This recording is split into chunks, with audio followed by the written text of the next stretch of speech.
Right now, someone is crying real tears because Taylor Swift got a bad review. Someone else is defending Elon Musk like he's their brother. And I'm sure someone just spent $300 on sneakers because Travis Scott wore them once. Here's what's fascinating: there is no fame without us. We're all swimming in the same ocean, but somehow a tiny group of people convinced us that they are the only ones worth watching. They've made themselves the center of attention in the waters we all share. Just think about it. Celebrities need our attention to exist, but we have structured our entire emotional lives around theirs. We power their world while they influence what we buy, how we think, even how we see ourselves. It's the strangest relationship in human history. So, what's really happening here? Why do we keep swimming toward the bright light?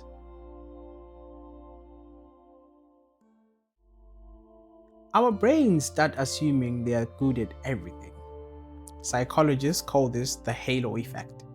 Elon Musk builds rockets, so we trust his opinions on pandemics. Taylor Swift writes songs, so we care about her political views. But here is where it gets complicated. The same people we elevate for being real and relatable, they are often most carefully curated. Joe Rogan positions himself as just a regular guy having conversations, while earning 200 million though. We are drawn to this fake relatability because it makes our connection feel genuine. But here's my opinion on people like Will Smith. For 30 years, this man was an American golden boy. The kid from Philly who conquered rap with DJ Jazzy Jeff, became the Fresh Prince from Bel-Air on television, then dominated movies with Bad Boys, Independence Day, Men in Black. He was the perfect American success story. Talented, funny, and never controversial. Smith built his entire brand on being the wholesome family man, the devoted husband to Jada, and the guy who never cursed in his rap songs, who turned down roles that didn't align with his values. He wrote books about success and mindset. He was the actor parents wanted their kids to watch. The celebrity marriage people pointed to as goals. For 3 decades, he gave us exactly what we wanted to see: proof that talent, hard work, and good character can make you untouchable. We invested emotionally in this image. We watched his kids grow up, we celebrated his anniversaries, we bought this autobiography and nodded along with his wisdom about overcoming obstacles and maintaining integrity. Then came March 27th, 2022, the Oscars. Chris Rock made a joke about G.I. Jane, Jada's shaved head, not knowing she suffers from alopecia. And we all know how that went. America didn't just criticize the slap, people exploded. The rage was volcanic, disproportionate, but why? Because for 30 years, we had projected our ideal of controlled masculinity on this man. We had convinced ourselves that Will Smith was incapable of losing control. The anger wasn't just about the slap, it felt like a betrayal. I felt personally deceived by someone we thought we knew. Fast forward to today's influencing era, Logan Paul built his empire on being the relatable older brother to millions of kids. Fun, spontaneous, slightly rebellious, ultimately harmless. Then December 2017 happened. He filmed a dead body in Japan's suicide forest and posted it on YouTube. 20 million subscribers watched their idol cross every line of human decency. The backlash was swift and brutal. But here's what's chilling. Within 2 years, Paul had completely rehabilitated his image and was making more money than ever. The attention economy doesn't punish bad behavior. It rewards it with more attention, sometimes. And this pattern isn't new. In 1816, Lord Byron was the world's first modern celebrity scandal. Picture this: the most famous poet in Europe, women fainting at his readings, his books selling faster than printing presses could produce them. He was the rock star of the Romantic era, brilliant, beautiful, and mysterious. Byron wrote poetry that made people feel understood on the deepest level. She walks in beauty, like the night, the lines that still give people goosebumps 2 centuries later. He was literature's golden boy, the poet other poets wish they could be. Then the scandals broke. He had an affair with his half-sister Augusta. He abandoned his wife and his newborn daughter after 1 year of marriage. He accumulated crushing gambling debts and was suspected of questionable relationships, social suicide in 1816. He was literally exiled from England, driven out by the same society that had worshipped him. The pattern was set. We create impossible standards for our idols, then feel personally betrayed when humans act human. There is a German word, Schadenfreude, that perfectly captures something uncomfortable about human nature. It means taking pleasure in someone else's misfortune. In no way is this more visible than how we treat celebrities when they stumble. It's not about power or cruelty, it's about something deeper. When celebrities mess up, we don't just witness their humanity, we feel relief. Finally proof that talent and money can't buy you out of the human condition. It's nature's cruel democracy at work. Celebrities live under constant surveillance. They hire security for their children, can't go grocery shopping. Every birthday becomes public entertainment. More money, more problems isn't just a rap lyric, it's psychology. But we don't see their struggles because we only know them in the lights, camera, action mode. They have a duty to perform entertainment, and they cannot deviate from this script, ever. We seem to think money fixes everything, even being human itself. Hence, we don't see them as human anymore. Their struggles don't matter. In 2007, the world watched a young mother have a mental health crisis in real time and called it entertainment. That was Britney Spears. With Johnny Depp vs. Amber Heard, we turned a domestic violence case into a spectator sport, and we enjoyed it. In the Kanye West episodes, we watched a genius struggle, and we treated it like a Netflix series. Making gods bleed doesn't make us feel more powerful. It makes us feel more human. When celebrities fall, we don't feel sorry. We feel validated. It's proof that no amount of success can exempt you from being human. Something unprecedented happened in the 2010s. Social media didn't just change how we consumed celebrity. It industrialized the creation of parasocial relationships. Instagram's algorithm shows you celebrity posts over your actual friends' content. TikTok's For You page literally rewires your brain to crave specific types of people. The app learns your attention patterns. It feeds you more of what keeps you scrolling. Usually attractive, confident people living lives you wish you had. Suddenly being relatable became more valuable than being talented. YouTubers filming themselves eating cereal gained millions of followers. Twitch streamers built empires by letting people watch them play video games. The barrier to fame disappeared, but the psychological impact intensified. But here's what's terrifying now. Children as young as 8 are forming deep emotional connections with strangers online. They are watching Ryan's World unbox toys for hours, feeling genuine friendship with someone who will never know their name. These kids are developing their sense of self around people who exist only on screens.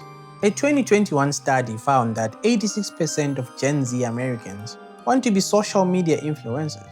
Nearly 9 out of 10 young people want to become this very thing that's psychologically manipulating them. Crazy. We're not just watching anymore, we're paying.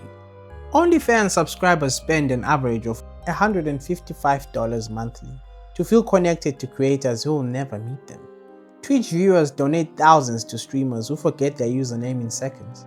Patreon supporters fund podcasters who make more in a month than they will ever make in a year. Americans spend $1.2 trillion annually on products because celebrities endorse them. That's more than most countries' entire GDP. We're literally funding other people's lifestyles, while our own dreams sit unfunded. We're working 40-hour weeks to afford the lifestyle accessories of people who make more money by existing in public. But here's the cruel irony. Our money makes them more famous, which makes them more inaccessible, which makes us want to pay more for access. The dopamine trap. This isn't just a habit, it's addiction. Every notification, every new post, every parasocial interaction, the same reward pathways as gambling or drugs. Your brain releases dopamine when your favorite creator posts, creating a chemical dependency on strangers. When celebrities go quiet, fans experience genuine anxiety. When influencers take breaks, their followers flood the comments, begging them to return. This isn't appreciation, this is dependency. Like any addiction, You need increasing doses. Following one YouTuber becomes following 10. Watching one video becomes binge watching their entire channels. Casual interest becomes obsessive knowledge of someone's personal life. The attention economy is designed exactly like a casino. The house always wins, and the house is built on your focus. Let me take you back to 1762. Jean-Jacques Rousseau published his Confessions, arguably the first tell-all memoir in history. The Swiss philosopher did something unprecedented. He wrote about his inner life with brutal honesty, his sexual anxieties, his abandoned children, his paranoid thoughts, everything. Rousseau wasn't trying to become famous. He was trying to understand himself through writing. But something unexpected happened. Thousands of readers felt like they knew him intimately. They wrote him letters sharing their deepest secrets, asking for life advice, treating him like a close friend. Rousseau was overwhelmed. He received more mail than he could possibly answer, from people who felt connected to someone they'd never met. He had accidentally created the first parasocial relationship epidemic. People structured their entire worldview around his words, yet he had never replied to most of his letters. He was the world's first influencer, in my opinion, completely by accident.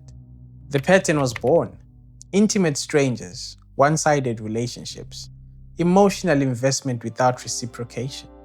Here's what research shows. When we consistently focus more energy on celebrities than our own lives, it creates what psychologists call identity diffusion. We lose clarity about who we are, develop lower self-concept, and decreased well-being because we're using others as emotional training wheels, instead of developing our own sense of self.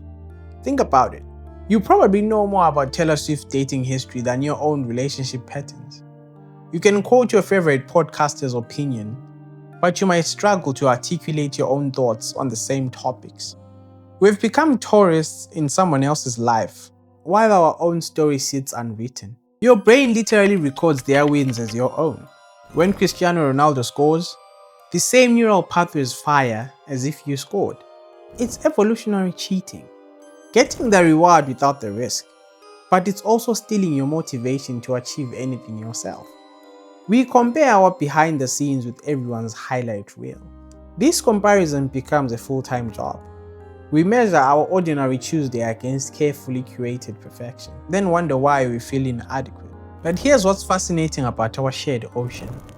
We're all swimming in the same waters, but we've created invisible currents that always flow towards the same small group of people. They've become the center of our attention ecosystem, and somehow that feels normal. But step back for a second. We are literally powering their entire existence with our focus, our money, our emotional energy. Without us, there's no them. Yet we've structured the relationship so it feels like we need them more than they need us. It's not that we are trapped, it's that we've forgotten we control the current. So we're all here, all swimming in the same ocean, but somehow we've trained ourselves to only look in one direction. I've been observing this phenomenon, watching how we've collectively agreed to make strangers the center of our emotional universe. The first step is recognizing it's happening. But what comes next? That's the question I'm wrestling with currently. As we free ourselves from this strange relationship, what do we do with all that mental space? I believe it's up to each of us to discover what comes after. It's a personal journey I'm taking, and I hope you'll take it too. What if the most interesting person in your life is actually you? What if your story, your struggles, your growth, your creativity, what if that's actually more compelling than following someone else's highlight reel? Maybe nothing will change. Or maybe you'll realize you've been swimming away from the most fascinating person you'll ever meet. The waters are the same for all of us. The only question is, which direction will you swim?